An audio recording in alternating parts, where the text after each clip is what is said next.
Is there a way to, if we want to hide our picture, is there a way to do that?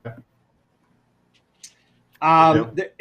There is a way. If you hover over the screen, you'll see a red cell phone, then kind of a camera there. If you click the camera, Oh, it'll take okay. you off there. Okay. I see. So there we go.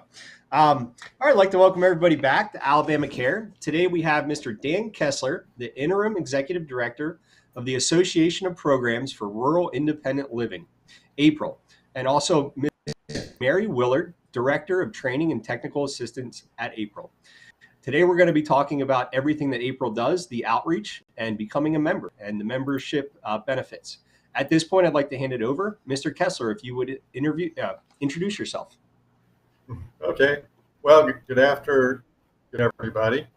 And we're on one time zone. I call, but other welcome them as well. But I'm Dan Kessler. I'm the interim executive director, April, and I actually April staff about a month or so ago. So I'm going to be on board here in April. Fine executive director. They worked at the Center for Independent Living in Birmingham for about 32 years, and so I have probably in total about close to 40 years working in independent. So I even had some experience with IL before I came to Birmingham. So I'm still, all of our staff are working virtually, so including myself, I'm working out of Birmingham, and so it's just a real pleasure to be with everybody today. And it's been great getting to know all the staff and the board at April, learning more and more every day about April. And so I'd like to introduce, I guess, Alec, would this be the time for us to Mary to introduce herself?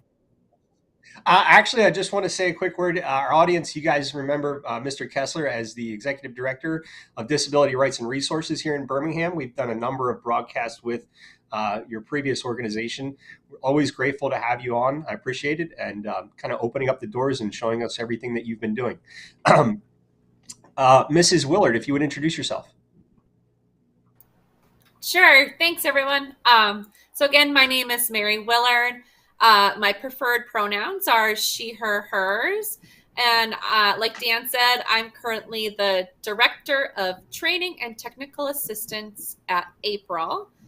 So the Association of Programs for Rural Independent Living. As you can see, I work out of my home, like Dan said, and in Missoula, Montana. So we're located throughout the entire country. I've been a staff at April since 2014, so for about 8 years as the Director of Training here. And before that, I volunteered starting in 2008 with their youth programs while I was working at a Center for Independent Living in Montana. So thanks for having us. Oh, we appreciate you being here with us. And so you worked at an independent living center before joining April through kind of volunteership. What really drove you to serve this community? Yeah, so I actually worked as an employee at the Center for Independent Living, running peer support programs and youth programs, and then started volunteering with April. I think a couple of reasons. Rural has always been close to my heart. I grew up on a farm in eastern Montana. I went to a one-room schoolhouse, and there was K through 6, all of us there. And I think one of the things that really drove me was that growing up really rural, disability really back then, people thought of disability as somebody with a visible disability. And so I think learning throughout my time in the independent living movement about invisible disabilities and that, there's a wide range of them. And I myself had an invisible disability that I didn't really know I had because that just wasn't something in rural that you knew. So I think that's really what drove me. We did a lot of youth programs at my CIL here. such as going into schools and talking to young people about their rights and responsibilities as people with disabilities, letting them know that, they have opportunity, talking to them about their IEP or individualized education plan. And then we realized that was something that was needed nationally. And so we worked with April and created our youth peer mentoring program, a colleague of mine and I, and went out to other centers for independent living and taught them about going into schools and working with young people on these same issues. I feel like that's a lot of individuals and parents are unfamiliar when they get in that position, if their son or daughter is eligible for a 504, IEP, those kinds of things. And to be able to speak with somebody that knows them or has been through them and kind of walk them through it is a godsend for a lot of those families. They feel lost when they're starting out. And to have somebody help them through that, I know that they're blessed for that experience. Now, you mentioned rural. I also grew up on a farm. It wasn't a big farm, but I do enjoy that type of living. And a lot of the people in this community live outside of big metropolitan areas. They live outside of the Birminghams, the Huntsvilles, the Mobiles, and they don't often receive the types of services that individuals within those communities can. And so it's so important to kind of reach out to those that may seem a little bit lost or outside of the reach of the services that are there for them, and introduce them to them and make sure those services are coming out to them. And I kind of want to take a step back. Let's just introduce April first off, and I'll kind of open that up. Whoever would like to take that one. Okay, well, April, Mary, chime in anytime you want, but I'm sure that Mary's going to have something to add. But April's been around since I guess we were just talking about that the other day. April's been around since about, well, I guess sort of the genesis was back in the early '80s, wasn't it? And when some people from some of the rural centers and rural areas got together to talk about some of their common interests, some of the barriers that people face in their community. And then April actually was formed, I guess, as a nonprofit entity sometime back in the '90s. So it's been quite a few years actually that April's been in existence. In fact, this year we're having our 28th annual conference. So April has a lot of experience, a lot of history in the whole area of rural independent living, and so I think that April's history, I think, speaks for itself. But there may be some other things that Mary would want to add to that, because as we know, Mary's been with April for many, many years. Yeah, started very young, by the way. Okay. Sure. Thanks, Dan. Just to add to that, definitely 1986 is when those 12 Center for Independent Living directors really got together. And one of the reasons why they got together was that there was another national organization, NICL, the National Council on Independent Living. And what they realized was that there were some really unique issues that affected folks in rural areas that they wanted to get together and talk about. You mentioned a lot of folks live outside of the cities in Alabama. Some of the things they talked about back then was access to transportation was a huge barrier in rural areas. Folks having access to support services, so personal care assistance to live in their homes.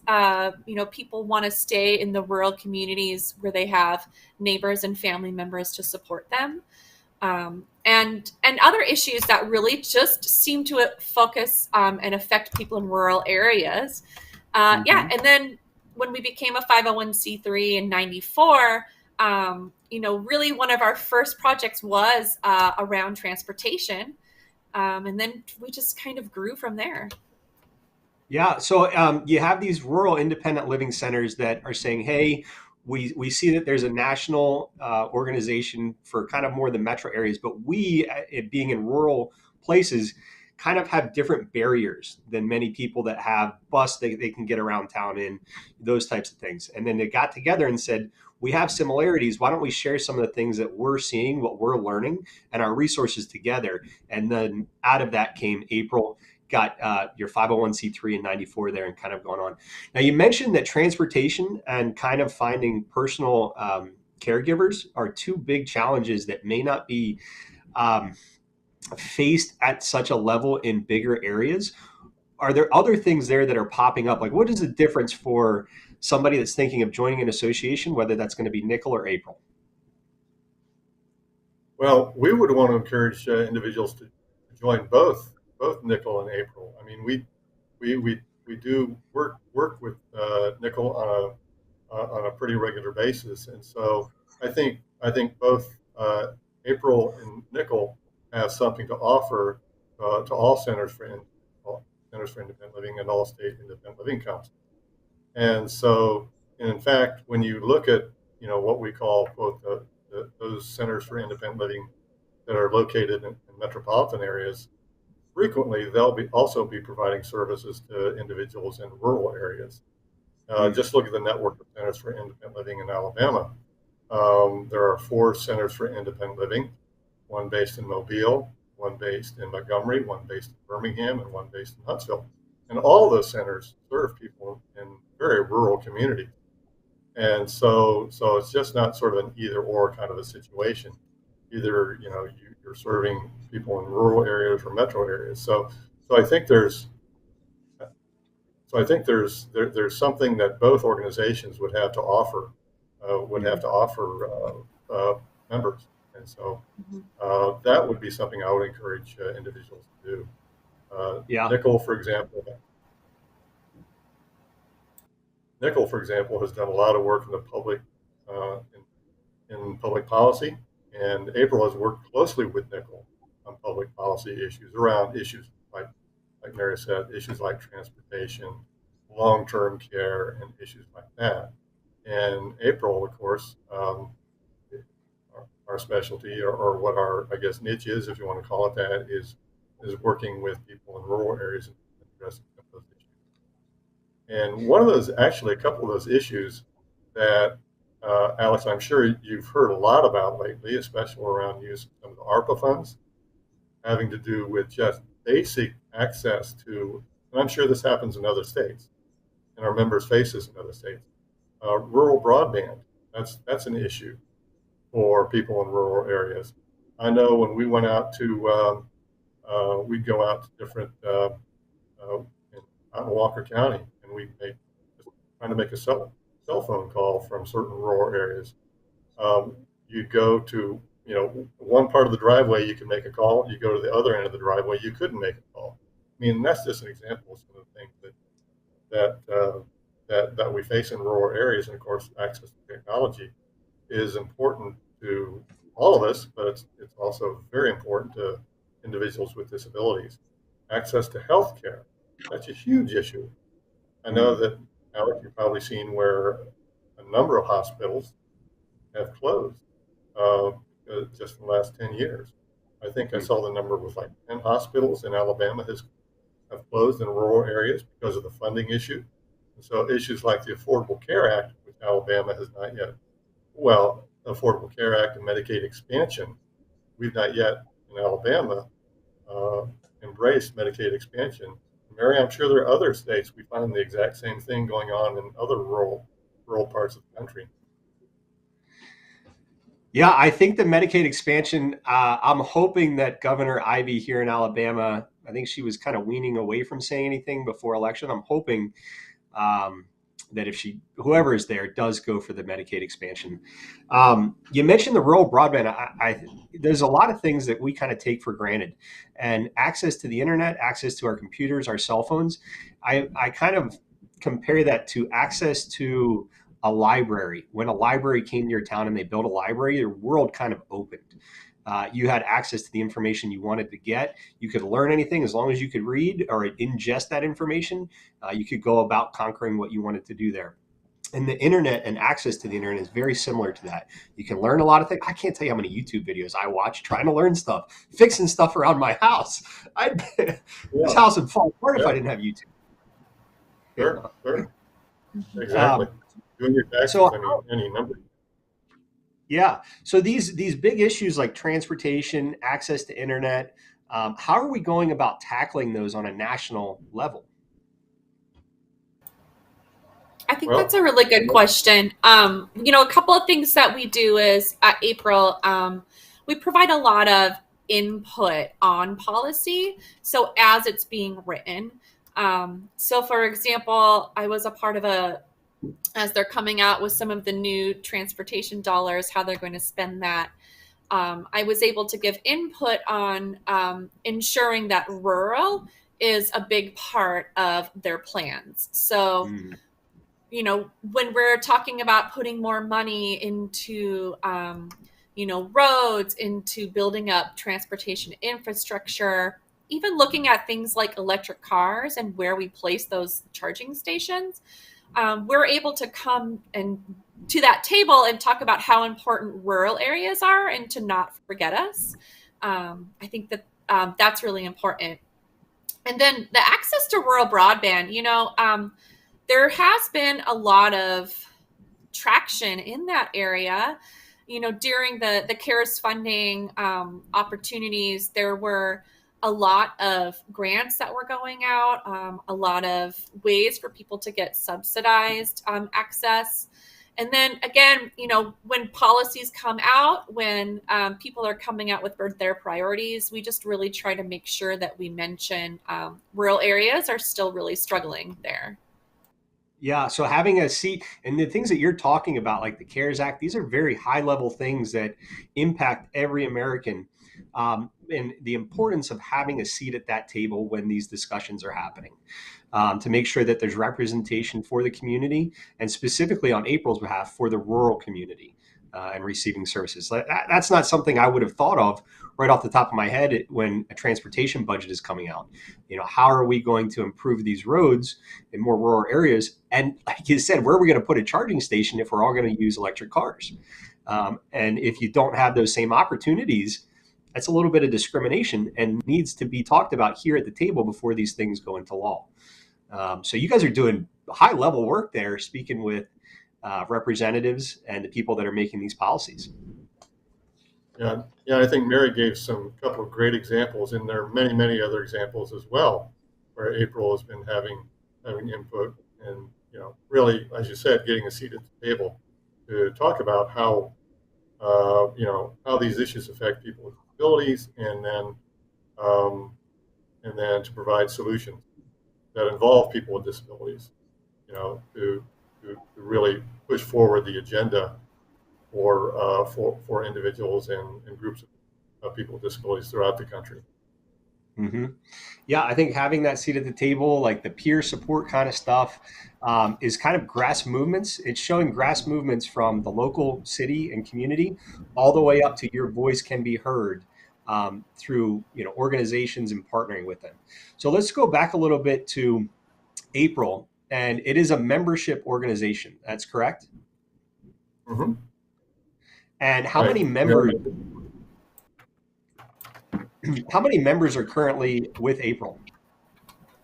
We have a total of 280 members, Wow. roughly. And after this call, we hope to grow that. Yeah. And we'll kind of go over the basics for anyone that's listening, thinking about joining April. What are some of the costs associated? And then I'm going to follow that up with some of the benefits. Mm-hmm. Okay. So I would just say for costs, so for example, we have different cost structures. So for example, if you're a youth with a disability ages 18 to 30, you can become an individual member for $10. If you're an individual with a disability, who's not a youth and you want to become a member, it's $25. And then a majority of our membership are those centers for independent living, statewide independent living councils, and those allied organizations like, maybe your research and training centers or your Christopher and Dana Reeves, those kinds of organizations. And that really depends on your budget. We kind of have a sliding fee scale all set out on our website for that. So anybody can become a member. You don't have to be like an organization or a nonprofit. You can just be an individual. And if you want to get involved through April and receive all the resources, you can do that, which I think is really cool, because a lot of times it feels like memberships, you have to kind of go over some hurdles, or you have to be an organization to become part of that. So you guys are open to anybody. There's no qualifications. If you want to be involved with April and in the community, you're more than likely. Or you go to the site and sign up for membership there. Now, what are some of the benefits? Let's say I just signed up for membership and I just became a member. What are some of the benefits that I'll start to receive? Yeah, I think, first of all, I just want to say that we have a lot of services that we actually do publicly, whether or not you're a member, because we are a part of the larger independent living network. We do training and technical assistance, and we offer those to everybody. But I think some of our biggest membership benefits are discounts on our conference that we'll, I'm sure, talk about in a little bit, what that looks like. The other thing is that we're working on different peer hubs that we can do in order to support one another. So currently we have online peer support groups for centers for independent living. And we also have, online groups for youth with disabilities. And we're looking to expand that as part of our membership. Mm-hmm. Now, what are some of those meetings look like? Are you guys holding them over Zoom? And is it weekly? Is it monthly? Or is it just when somebody would like to hold a meeting? Yeah, that's a good question. We have a couple of set groups that meet monthly. So we have one for people specifically serving youth with disabilities, and they meet monthly. And then we have one specifically just for folks working in rural areas. We do special project peer support groups as well. During COVID, we were running bi-weekly calls about nursing home transition, emergency evacuation, those types of issues that were really pertinent during COVID, supporting one another in how we can get information out to these high-risk communities. Mm-hmm. And then the youth ones, they don't meet monthly yet. I think that's something that we're going to work towards. We do some different really cool training opportunities. We're fortunate this year that we got a grant from the Ford Foundation. And with that, they're doing a couple months series of really training young people with disabilities on some really important skills, like how do you negotiate your worth, in a job? How do you build self-esteem, set boundaries with other people? So it's more of a learning opportunity, and also being able to meet with other young people across the country wanting to learn those skills. That is a powerful statement there. How to negotiate your worth in employment. I feel like not many people go through that training. It's such a confidence boost. And I feel like it's such a thing that the youth needs. They might feel isolated. They may feel maybe they're a little bit different than their peers.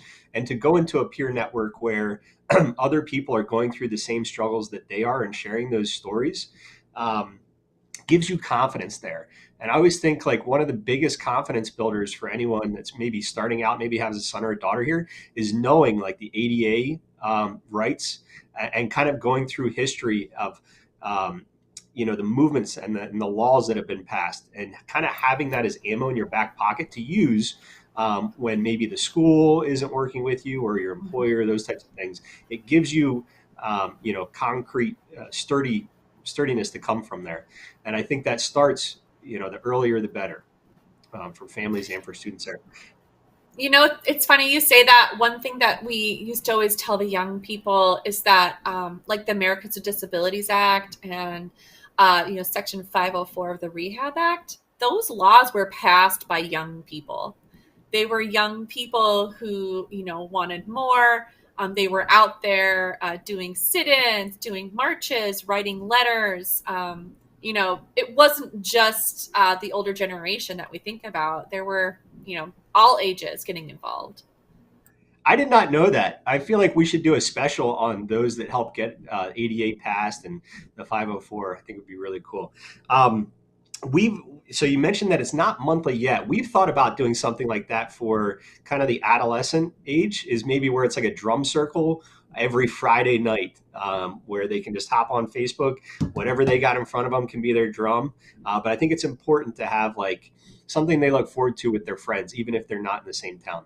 Another thing that you mentioned that I think is really cool is it sounds like these virtual support groups, peer groups, you're very adaptive to the needs of the members. So if times change, things like COVID pop up, and we're noticing different challenges and different barriers, you're being adaptive to what the members are saying and saying, okay, let's set up a peer group here that meets maybe once or twice a month to talk about this new subject. And I think that's really cool from an organizational standpoint to not be so rigid and say, what are you guys looking for support in? Let's kind of go from there and create these Zooms. Is Zoom your meeting on? Yeah, we mostly use Zoom right now for the field, but we're hoping to be back in person for our conference maybe next year. You never know. Fingers crossed. Yeah. But I'm happy to hear you say that, because that's one thing I think April prides ourselves on is one thing is that we try not to say best practices, because we use the term emerging practices, because we know that there's a lot of people out there, especially in rural areas, doing really cool things, having really cool needs, and we just haven't found them yet. And so that's one of our goals with our programs, is really helping those grassroots practices emerge and giving them voices and opportunities to be elevated and share with one another. Mm-hmm. I think a lot of times maybe parents and individuals get frustrated and they say, oh, I haven't heard back from the state. And the state is kind of an encompassing government term. Whoever is helping them with their services or getting the funding and Medicaid passed, those types of things. I haven't heard back from the state. And a lot of times other families may have gotten creative in their solutions and can kind of give you some pointers on, yeah, you haven't heard back from the case manager yet, but here's some things that we did in our household to help us get through that process. And it kind of puts the responsibility back on the individual and the family. Mary, it looks like you're a little bit locked up there. So if you have to, oh no, you're good. You're good. Sorry. I was going to say, if one of the screens does get frozen, you can always click out of the box and then click on the same link in the email to get back in there. But to share these strategies between peers, like you've mentioned, can kind of help you navigate when you're in wait. Like we've got a waiting list here in Alabama. People have been on for years, and I see these virtual meetings can help you through that process. If you're in the waiting period, what did you guys do here? How did you help alleviate this challenge? And sharing that there. And you get that with the membership through April. You get access to those groups. I think that's big. That's huge. The other thing that we really do is training in TA, so connecting people on one-on-one basis. I think that's really important too, knowing that there's these larger groups looking at larger issues, but if you really dive down and you have something specific that you're interested in, maybe it's looking at, IEP advocacy, we can help connect you to a center in North Carolina who's doing that if you're somebody, in North Carolina wanting to learn more about it. Kind of like a phone book. Because a lot of times I don't know what to search. I'll go on Google, but if I don't know the right keywords to search, I'm not going to get the relevant information. It always helps me to ask somebody, hey, what are the keywords I should be searching for here whenever I try and learn something new? So we talked a little bit about some of the services, advocacy, peer support, trainings, conferences. I'm going to throw you a little bit of curveball here. Out of the resources that April goes throughout the year, which one would you say you put most resources toward?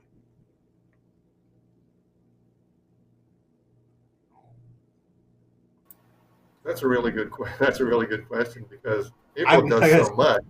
You're really putting us in a situation where sort of like you have like 8 children. You don't want to leave one of those children out of the conversation. So, but I think the one thing that is across all of our programs and services is that peer relationship. I think when you know when I came to April, I was thinking about what is it about April that makes April so distinct, so different.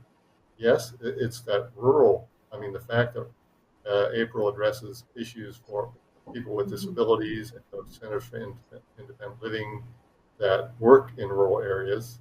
That's a big part of what we do. But it's that peer-to-peer relationship that's really at the heart of what April does. And I think also, in addition to that, we have the work that that Mary talked about was youth.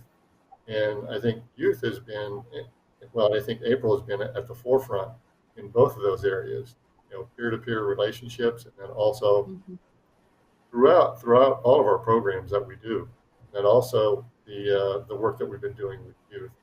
So, I mean, to say, is there, one program, that we've been working on? I would have to say there are several different programs that April has been working on, including our conference, which is coming up. And you had mentioned actually something, Alex, about, and maybe you'd want to add something to that, Marriott. But it's kind of hard to really nail down, just one thing that April does, because April does so many things. And by the way, it was with such a small but amazing staff. We have a total of 5 staff members, plus a couple of consultants, serving 280 members.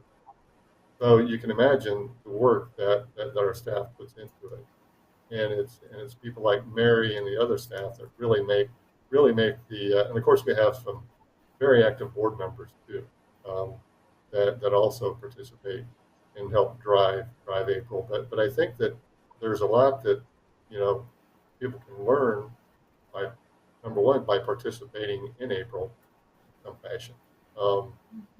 And so I think if we try to narrow it down to one thing, Mary, could you say one thing that we're doing? I know the Ford Foundation is probably the latest grant that we've been working on, and a really exciting grant that we've been involved with. Yeah, I know. I like what you said, because I do think we try to elevate them all equally. We have a lot of priority areas right now.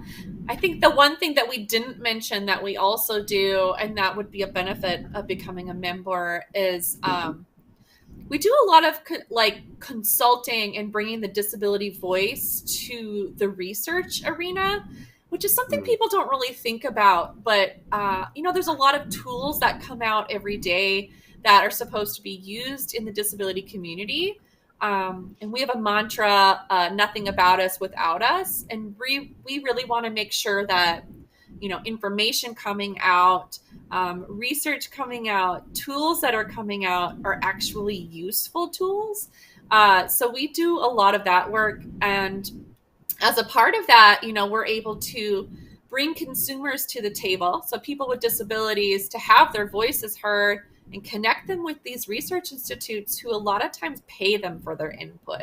So that's another way for somebody with a disability to bring their voice to the table and also be valued for it. Yeah, I love that. It's not something that I picked up on looking at this site, and I should have paid a little bit more attention to that. But when you're talking about doing that research, I imagine it's like, well, the researchers, if they're not familiar with the disability community, then it's our job almost to start educating them. We should be part of that experimentation, their documentation, those types of things, so that they're better informed when they go into these policy making committees. And then we also need to be there as well. So having a seat at the table in that whole ecosystem, because you'd be wasting your time if you're trying to come up with rules and regulations and acts and stuff like that, and you don't have I think we feel like that sometimes. Oh, the government made a decision, but it's actually affecting the individual at their house a different way than was intended. So trying to reverse that and not have lost resources there. And I want to circle back to, it sounds like the peer-to-peer mentality in the relationship is kind of an underlying philosophy at April. It's kind of the foundation there that all of these programs are built upon. And it's helped in the success of April because of those interactions from people that have been through what you're going through, or have some input there and can really have empathy with you and connection there. So I'm hearing that a lot of the groundwork sits upon that peer-to-peer network there, and you're continuing to grow your programs. I love your analogy about having 8 kids. So you're continuing to grow your programs, but it also sounds like you're also trying to grow the youth program pretty considerable. And if you could take us through that youth program, maybe a little bit of history and where you are now, and then where you see it going in the next year or two.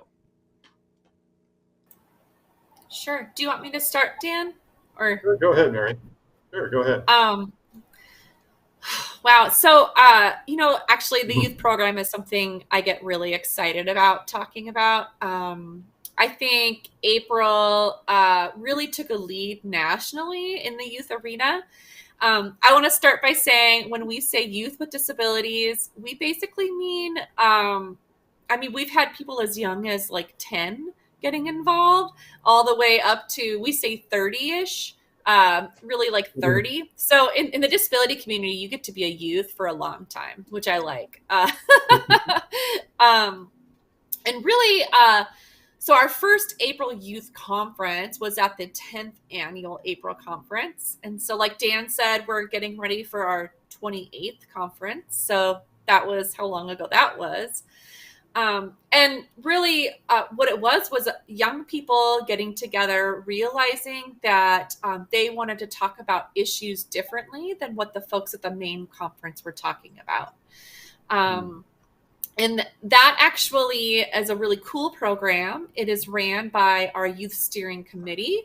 So April staff support that committee. We help them understand how much money they have to spend, who their donors are. But really, they completely plan what that event looks like, everything from the social events to the training. And that's one way that we really try to keep that program fresh, because I used to be on that youth steering committee as a youth, and what I liked is not what they're doing now. It changes as youth change. And then from that first youth conference, April really recognized that young people with disabilities, they needed a seat at the table and not just another kids table. A lot of organizations do advisory committees where they have young people who speak, and then they, take a little bit of what they're saying into account. And April really took it a step further, and we created 2 April board positions that are held by youth. So you, of course, have to be 18 in order to vote and be a part of that board.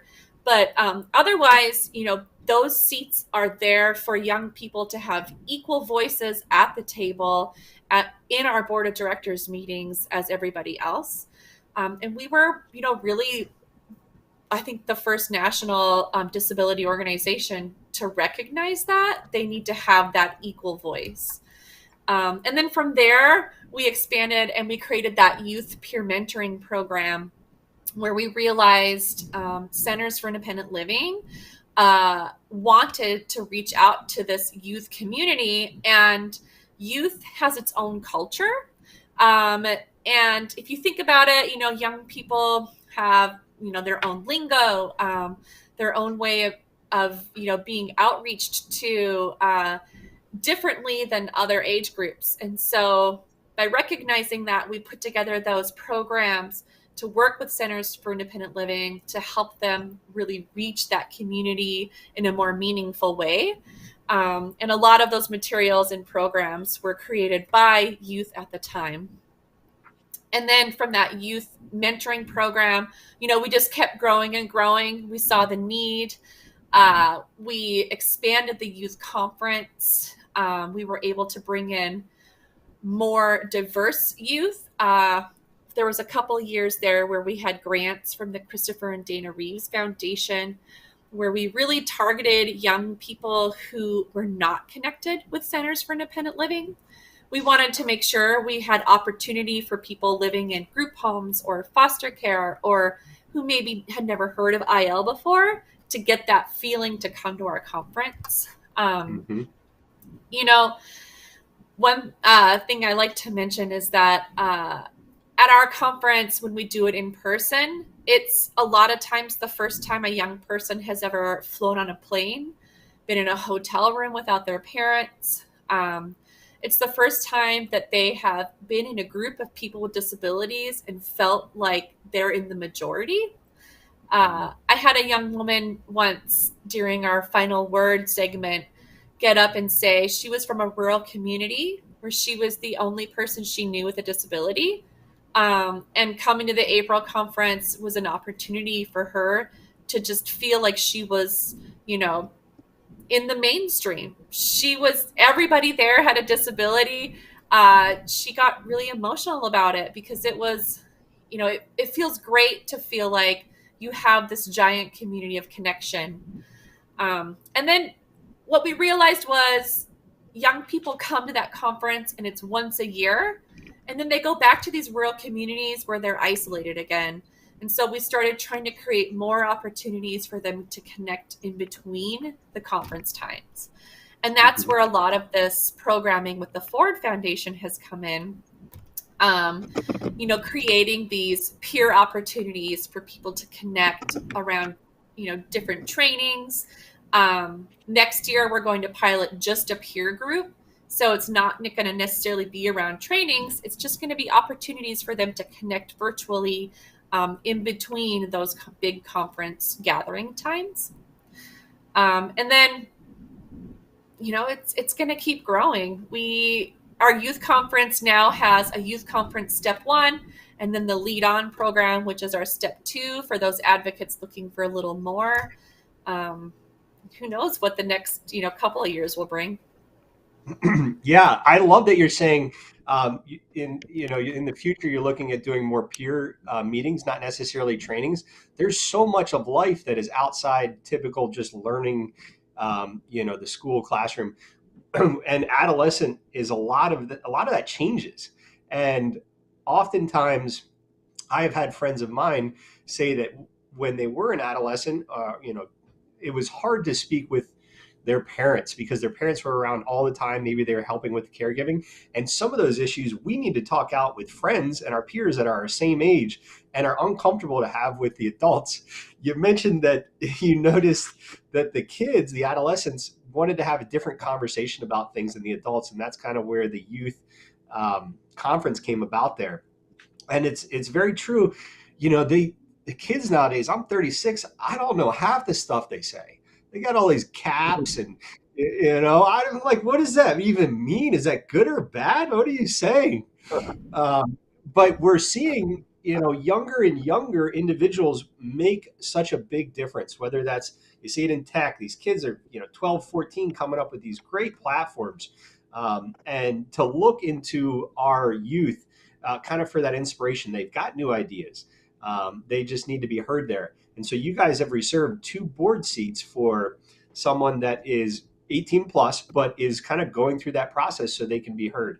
I think is another example of how April is continuing to be adaptive is by having people maybe on that board of different generations to bring new ideas there and continually be responsive to the needs of the community.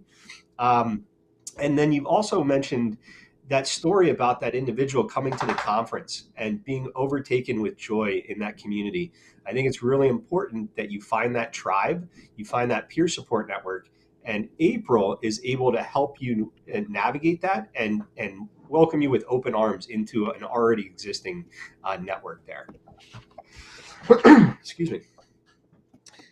So we're looking forward to the growth in all the programs. I'm really looking forward to learning more about the continued success of the peer support, just kind of hangouts, talking about what's going on. Okay, we're going to kind of get to a little bit of a closing here today.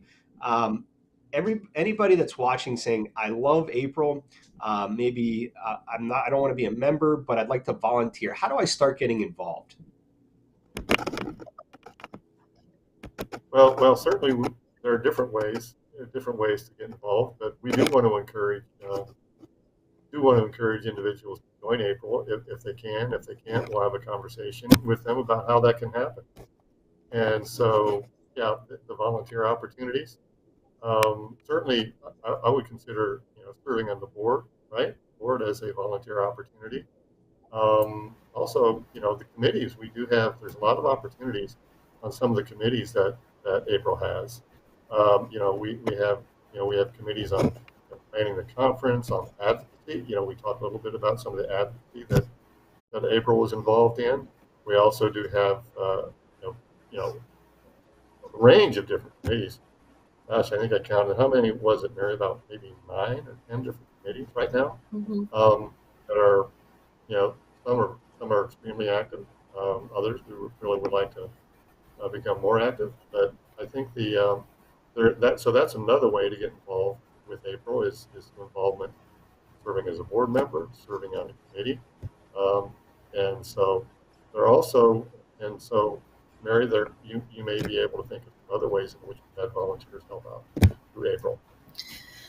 Yeah, I think one thing that's sort of neat about the April conference is when we're not virtual, we actually travel around the country. So we go to different locations every year. And so one way that folks can get involved is, by connecting in with the conference if we're in your local community. We try to really create a community feel and support one another. For example, we have some, college volunteers who helped with, doing some sighted guide work at a conference. I think the other thing is that if you have an expertise, something you would like to share, reach out and, we could use you for one of our trainings. We have people with disabilities leading our trainings all the time. For example, some of the advocates I know in Montana are helping out with the Lead On training, talking about setting boundaries and communicating with difficult people for the youth trainings. So, if you've got something to say, just reach out to us and we'll find a way to plug you in. Yeah. If you feel like you're an expert and have something to share, you can kind of become an adjunct professor in a way and lead these trainings to the April community. Mm-hmm. And I just want to clarify. So if I did want to become a member today, I can do that through the site. And I'll go ahead and put the link to the website in the chat. But I can do that right there from April's website, correct? Yes. Yep. Right on the website underneath the membership tab. Mm-hmm. Perfect. So we'll go ahead and put that in there. Now, we've mentioned conferences quite a few times today. You said that maybe next year's will be in person. Do you have a conference coming up? And kind of tell us about where that next in-person conference will be, the dates, and what people can look forward to by joining the conference. Well, I guess we can talk about this one first, right? Coming up in October. It's going to be from October 10th to the 14th. So there's going to be a youth component, and so that.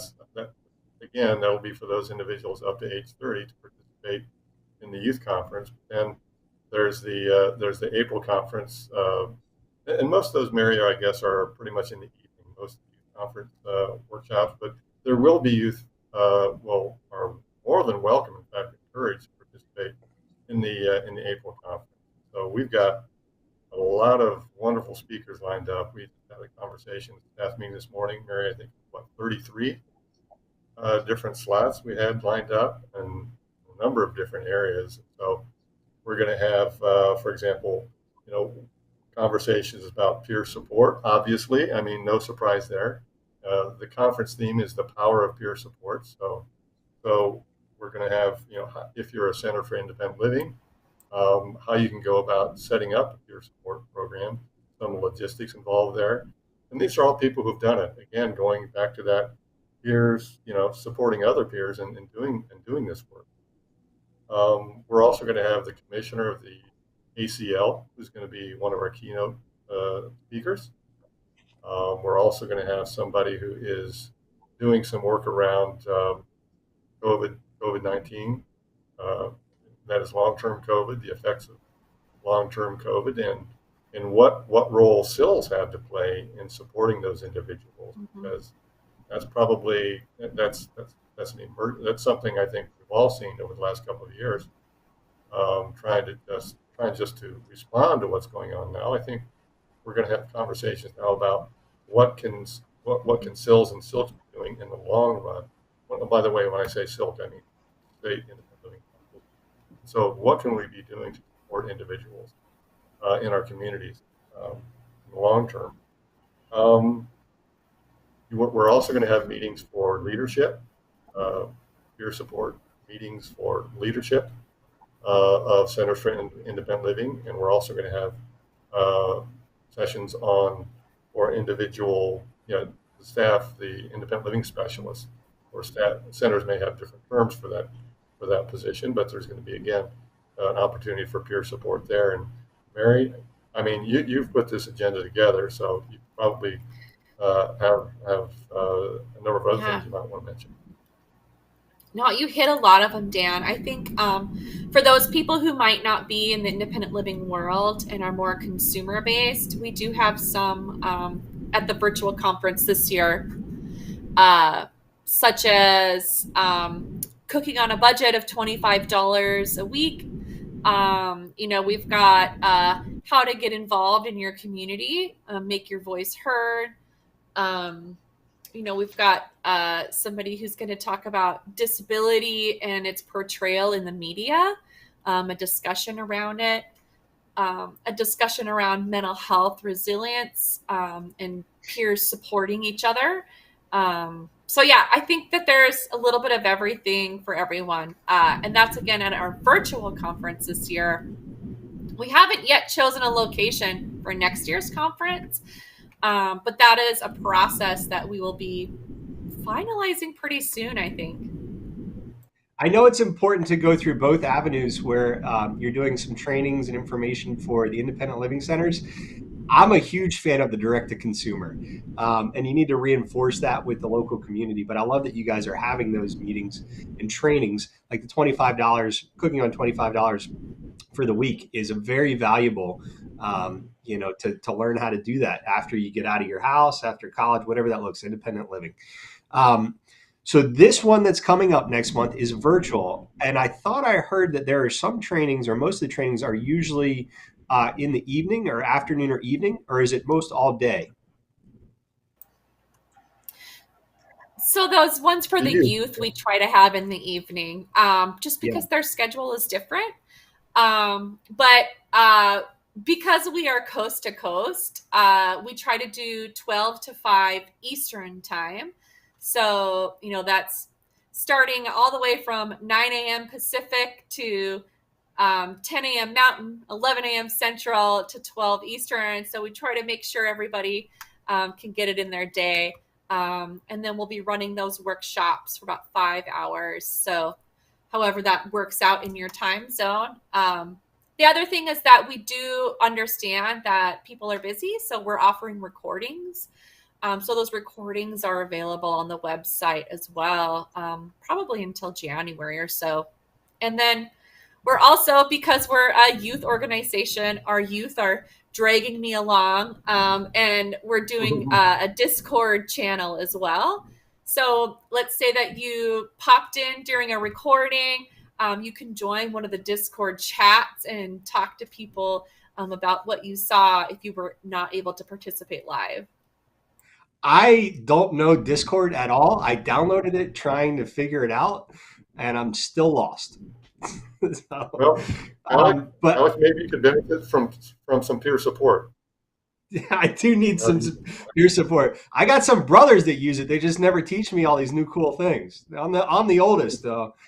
They always hold out. But I would say to anyone that's thinking about joining the conference, join the conference. And if you're busy, you can kind of pick and choose which trainings or which classes or which meetings you'd like to attend throughout those 4 days. It's coming up. And then October, we'll put the link for that in chat as well.